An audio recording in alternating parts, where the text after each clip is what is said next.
Crime war के पहले episode में आपका स्वागत है। इस एपिसोड में हम एक ऐसे केस के बारे में जानने वाले हैं जो फिल्मी रूप से हत्या करी गई है। मतलब कि फिल्मों में परफेक्ट प्लानिंग के साथ हत्या करी जाती है, वैसे ही परफेक्ट प्लानिंग के साथ हत्या की गई है। तो चलिए कहानी को शुरुआत करते हैं। एक पत्नी ने अपने प्रेमी के साथ फिल्मी रूप से अपने पति की हत्या कर दी। असली कहानी यहां से शुरू होती है। अशोकनगर बहुत ही नामचीन शहर है, जिले का मुख्य मथक भी है। अशोकनगर के शंकरपुर विस्तार में वीरेंद्र जैन का संयुक्त परिवार हंसी खुशी से रहता था। वीरेंद्र जैन के 2 बेटे थे। बड़े बेटे का नाम सौरभ और छोटे बेटे का नाम विनीत। इन दोनों की ही शादी हो चुकी थी। तारीख 11/7/2030 के शाम के समय में मानो इस परिवार पर दुखों का पहाड़ टूट पड़ा हो। उनके पड़ोस में रहती एक टीचर अशोकनगर के सेंट थॉमस नामक स्कूल में नौकरी करती थी। उनको वीरेंद्र जैन के परिवार से बहुत ही लगाव था। स्कूल में छुट्टी होते ही वह तुरंत ही वीरेंद्र जैन के घर पहुंची। सबके सामने देखते हुए कहा, सौरभ और उसकी पत्नी रुचा जब से गुम हुए हैं तब से आप सब बहुत दुखी हैं। पिछले 4 महीनों से वीरेंद्र काका और विनीत भाई ने उनको खोजने में खाना पीना भूल गए हैं। फिर उनकी आवाज थोड़ी भारी हो गई। भारी आवाज से उन्होंने कहा, पर आज ऐसी खबर मिली है जो अच्छी नहीं है। इतना सुनते ही सबके होश उड़ गए। फिर टीचर ने कहा, आज दोपहर को रुचा भाभी स्कूल में आई थी। उन्होंने अर्जी देते हुए कहा कि हम दूसरे शहर में रहने लगे हैं, इसलिए अंकित सौरभ और रुचा का बेटा था। अंकित का ट्रांसफर सर्टिफिकेट लेने आई हूं। इतना सुनकर टीचर चौंक गई, क्योंकि एक तरफ उनको ढूंढने के लिए पिछले 4 महीनों से उनका परिवार खाना पीना भूल गया है, और 4 महीने के बाद रुचा को सामने देखकर टीचर चौंक गई। फिर टीचर ने रुचा से कहा, तुम कहाँ रह रही हो? तुमको यहां सब ढूंढ रहे हैं। और सौरभ भाई क्या कर रहे हैं? फिर जवाब में वास्तविक रूप से रुचा ने कहा, आपके सौरभ भाई अब इस दुनिया में नहीं रहे, वो एक्सीडेंट में मर गए। इतना सुनते ही जैसे मानो कोई भूकंप आया हो, वैसे ही परिवार एकाएक सदस्य खड़ा हो गए। तभी वीरेंद्र भाई ने कहा, क्या सौरभ मर गया और रुचा ने हमको खबर भी नहीं दी? ये क्या हो रहा है? तभी दुख और पीड़ा को गए। मैं अटका के सौरभ के छोटे भाई विनीत ने टीचर से पूछा, भाभी अब कहां पर है? आपने उनको टीसी तो नहीं दी? फिर टीचर ने कहा, अभी तक टीसी नहीं दी। उनको टीसी लेने के लिए कल दोपहर 12 बजे स्कूल में बुलाया है। तभी वीरेंद्र भाई और विनीत ने फैसला कर दिया कि कल उसी वक्त रुचा से मिलने जाएंगे। अब कहानी को आगे बढ़ाने से पहले सौरभ की जिंदगी के बारे में जान लेते हैं। रुचा और सौरभ की शादी 7 जून 2013 को हुई थी। शादी के समय सौरभ 25 साल का था और रुचा 18 साल की थी। अभी के समय उनके बेटे अंकित की उम्र 8 साल होगी। सौरभ सेल्समैन की नौकरी करता था। पूरा परिवार सुखी था। कोरोना और लॉकडाउन के समय रुचा को मोबाइल के प्रति लगाव बढ़ गया, और उसी के कारण फेसबुक पर दीपेश भार्गव नाम एक शख्स से उसकी दोस्ती हो गई। वह विदिशा जिले के शिरोज गांव में रहता था। दीपेश दिखने में स्मार्ट और रुचा से 2 साल छोटा था। इन दोनों का रिश्ता फेसबुक फ्रेंड से कैसे प्यार में बदल गया, इसकी खबर परिवार में किसी को भी नहीं पड़ी। कोरोना का समय गया। उसके बाद वीरेंद्र भाई अपने कारोबार में व्यस्त हो गए। अब सौरभ भी सेल्समैन की नौकरी करता था, इसलिए वो भागदौड़ में ही रहता था। विनीत की नौकरी भी लग गई थी। विनीत की पत्नी अपनी सास के साथ घर काम में मदद करती थी। रुचा भी काम में सहयोग देती थी। फिर बाकी का समय फोन में दीपेश के साथ मीठी मीठी बातें करती थी। पूरे परिवार को रुचा ने अंधेरे में रखा। फिर तारीख 32 मार्च 2022 के दिन बेटे अंकित को साथ लेकर रुचा दीपेश के साथ भाग गई। रुचा जाते जाते 2 लाइन की एक चिट्ठी छोड़ के गई। उसमें लिखा था कि मैं अपनी मर्जी से जा रही हूं और मुझे ढूंढने की कोशिश मत करना। इच्छा होगी तो वापस आऊंगी। इतना चिट्ठी में लिखा था। वो कहाँ गई, किसके साथ गई, ये किसी को भी पता नहीं था। परिवार वालों को दीपेश भार्गव कौन है ये भी पता नहीं था।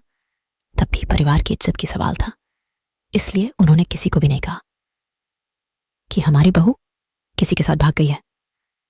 अब रुचा के माता पिता भी उसी शहर में रहते थे, तो उन्होंने वहां पूछताछ की पर उन्होंने भी अपने हाथ खड़े कर दिए कि रूचा यहां नहीं है। 2 महीने बाद बेटे अंकित को लेकर रूचा वापस घर आई।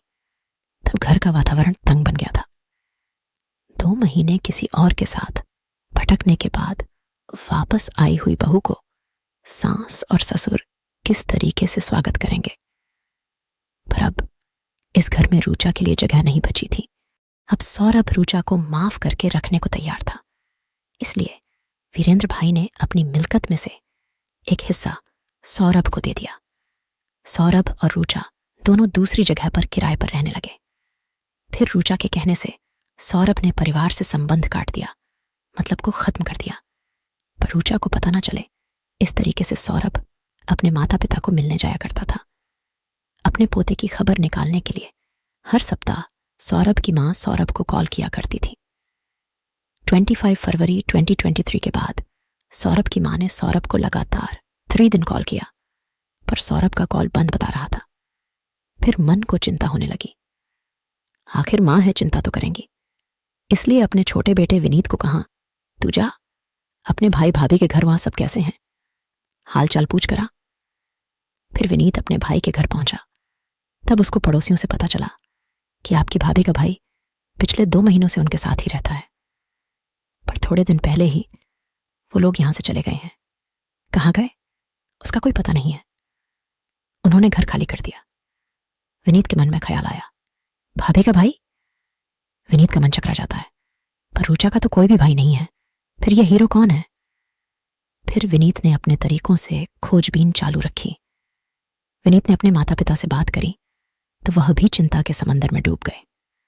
सौरभ के दोस्तों से पूछताछ की, पर कोई भी खबर नहीं मिली।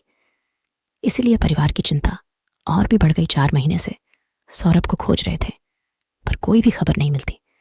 उसके बाद आज स्कूल की टीचर ने जो कहा, यह सुनकर सब अचंभित हो गए। विनीत दूसरे दिन स्कूल गया। जब रूचा आए तब विनीत ने पूछा कि सौरभ कहाँ है। थोड़ी देर तो रूचा आसपास देखने लगी। फिर रूचा ने कहा, सौरभ और दीपेश दोनों बाइक लेकर राजपुर जा रहे थे, तभी उन लोगों का एक्सीडेंट हो गया और सौरभ ऑन द स्पॉट वहीं पर ही मर गया। इतनी माहिती देकर ऋचा ने फिर से कहा, आप लोगों ने हमको घर से निकाल दिया, इसलिए मैंने सौरभ की खबर नहीं दी। दुख और पीड़ा से भरा हुआ विनीत ने आगे कुछ भी नहीं पूछा। 8 साल का उसका भतीजा चालक है, इसीलिए कुछ अंगत जानकारी मिलेगी। इसी आशा के साथ विनीत सीधा रूचा के घर पहुंचा। रूचा तो स्कूल में ही थी। तो जब विनीत रचा के घर पहुंचा तो 25 साल के युवा को देखकर विनीत को ख्याल आया कि रचा के भाई के नाम से रहने वाला शख्स और कोई नहीं, यही शख्स होगा। फिर विनीत ने कहा, मैं सौरभ का छोटा भाई विनीत, और आप? विनीत ने सीधा सवाल पूछा और उसने जवाब दिया कि मैं रूचा का भाई, मेरा नाम दीपेश भार्गव। 2 महीने भटकने के बाद जब रूचा वापस घर आई थी तब घर में यह नाम बोला जा रहा था। विनीत को याद था, सौरभ के मौत में कुछ तो दाल में काला है, ऐसा विनीत को भय हुआ और उसने दीपेश को पूछा कि सौरभ भाई की खबर जानकर दुख हुआ, उनके साथ क्या हुआ था? दीपेश ने जवाब देते हुए कहा, हार्ट अटैक के आगे किसी की क्या चलेगी। हम दोनों बातचीत कर रहे थे, तभी वह अचानक से नीचे गिरे और थोड़ी देर में खेल खत्म, जिंदगी का क्या भरोसा। फिर विनीत ने कहा, कुछ भरोसा नहीं। इतना बोलकर विनीत वहां से निकल गया। तभी विनीत ने अपने पिता को कॉल किया और शॉर्ट मैं सब समझाकर पुलिस कमिश्नर के ऑफिस में आने को कहा। फिर वीरेंद्र भाई अपने 4 संबंधियों को लेकर ऑफिस पहुंच गए। कमिश्नर से मिले। फिर उन्होंने सौरभ के मृत्यु के बारे में जानकारी दी और रूचा और दीपेश के विरुद्ध बात करके विनीत ने केस किया कि दोनों ने मिलकर मेरे भाई सौरभ की हत्या की है। फिर कमिश्नर ने तुरंत ही वहां के पुलिस स्टेशन के पुलिस इंस्पेक्टर श्री नरेंद्र त्रिपाठी को इस केस की जवाबदारी सौंप दी। फिर विनीत ने अशोकनगर के तमाम अग्निदहक लिस्ट को देखा, पर उसमें कहीं भी सौरभ का नाम नहीं था। फिर गंजपुरा गांव से पुलिस ने रूचा और दीपेश को दबोच लिया और पूछताछ करने स्टेशन ले गए। पूछताछ के दौरान उन दोनों ने सौरभ की हत्या की है यह कबूल कर दिया, पर मर्डर का प्लान बनाने से पहले उन दोनों ने दृश्यम मूवी 8 बार देखी थी, इसलिए जब तक लाश नहीं मिलती तब तक पुलिस वाले लाचार हैं। उनको पता था दोनों ने अपना खेल खेलना शुरू कर दिया। फिर पुलिस ने उन दोनों से पूछा कि हत्या किस जगह पर करी गई, लाश कहाँ फेंकी। इस सवाल के जवाब में रुचा और दीपेश ने कहा कि बालाजी धाम के कॉलोनी के एक मकान के कमरे में हत्या की थी और लाश को छत पर जला दी। फिर तुरंत ही उन दोनों को लेकर पुलिस टीम वहां पहुंची जहां हत्या की गई थी। कमरे में खून के छींटे तो मिले, पर छत पर कुछ भी जला होगा उसका सबूत नहीं मिले। पुलिस वालों ने पूछा तो उन्होंने कहा कि लाश के टुकड़े करके एक पतरे पर रखकर सब जला दिए। पुलिस वालों ने पूछा हथियार कहाँ है, पतरा कहाँ है। तो इन सवालों का जवाब मिला कि हथियार भी जला दिया और सभी राख और पतरे को कब्रिस्तान फेंक दिया। फिर पूरी टीम कब्रिस्तान पहुंची, पर वहां पर भी कुछ भी नहीं मिला। इसीलिए सीनियर इंस्पेक्टर श्री नरेंद्र त्रिपाठी ने बड़ी सख्ती से पूछा। तब उन दोनों ने माफी मांगते हुए यह कहा कि लाश को तुलसी सरोवर में फेंक दी। फिर वहां गोताखोरों ने पूरे सरोवर में खोजबीन की, पर वहां पर भी कुछ नहीं मिला। उसके बाद फिर से उन दोनों ने सॉरी कहते हुए यह कहा कि सरोवर में नहीं, नदी में फेंकी थी लाश। फिर लोगों की भीड़ के साथ नदी तक पहुंचे गोताखोरों ने नदी में 1.5 किलोमीटर तक खोजबीन की, पर वहां पर भी कुछ भी नहीं मिला। दोनों हत्यारे मानो कि मजाक चल रहा हो ऐसे गोल गोल घूम रहे थे, इसलिए पुलिस वाले भी चकरा गए।